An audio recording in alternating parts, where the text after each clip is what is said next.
लाज त्याला वाटायला पाहिजे ज्याने हे घाणेरडं काम केलंय. कर नाही त्याला डर कशाला?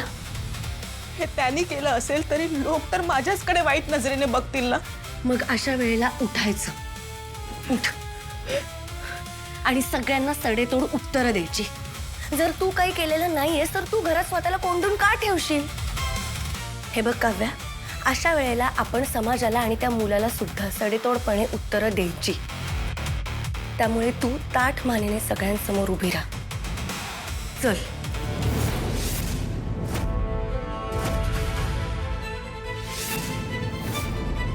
सोपं वाटतंय तुम्हाला?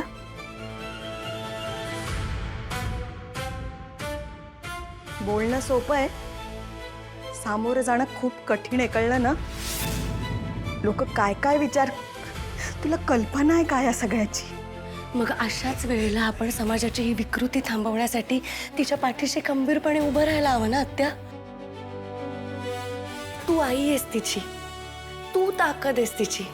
आत्या अगं, तिच्या पाठीशी खंबीरपणे उभं राहून तू तिला लढायची ताकद दे. या सगळ्याशी लढायची हिम्मत दे. हो, पण हे थांबवण्यासाठी काहीतरी पाऊल उचलायलाच हवं ना. हो, पोलीस कंप्लेंट करायची आपण. नाही हा, पोलीस बिलीस नाही. झाला तेवढा तमाशा पुढे झालाय, मला आता अजून नकोय काही. पोलीस बिलीस नाही. त्या अगं असं काय करतेस? त्या मुलांनी पुन्हा तिला त्रास दिला तर? आणि आता बदनामीपेक्षा तिची सुरक्षा जास्त महत्वाची आहे आपल्याला. बरोबर बोलते तारिणी. अगं मालती, तूच असे हातपाय गाळलेस तर काव्यानं कोणाकडे बघायचं?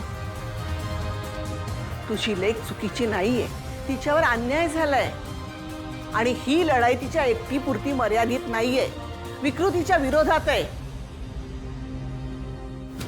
देवी जगत्तारिणी अशा लोकांना पाठीशी घालते जे खंबीरपणे स्वतःसाठी उभे राहतात. माधवा, तिच्याबरोबर पोलीस स्टेशनला जा.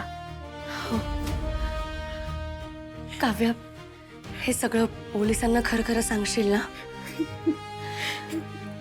हे बघ, मला तुझी परिस्थिती कळतीये, पण आत्ता घाबरायचं नाही. हे बघ, पोलीस आपल्याला त्रास देण्यासाठी नाहीयेत, आपली मदत करण्यासाठी असतात, आपल्या अडचणी वाढवण्यासाठी नाही. त्यामुळे पोलिसांना सगळं खरं खरं सांग. राहशील ना उभी? आणि एक गोष्ट कायम लक्षात ठेव, तू चुकलेली नाहीयेस, त्यामुळे तू मान खाली घालायची नाही.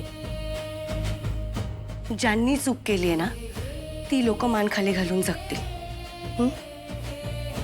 नमा. अहो, मी तुमचं पाकिट घेऊन येते आणि सोबत डबा देते. हो. तिला थोडं खाऊ घाला बाहेर काहीतरी, रात्रीपासून खाल्लं नाही पोरीने काही. हां, आले.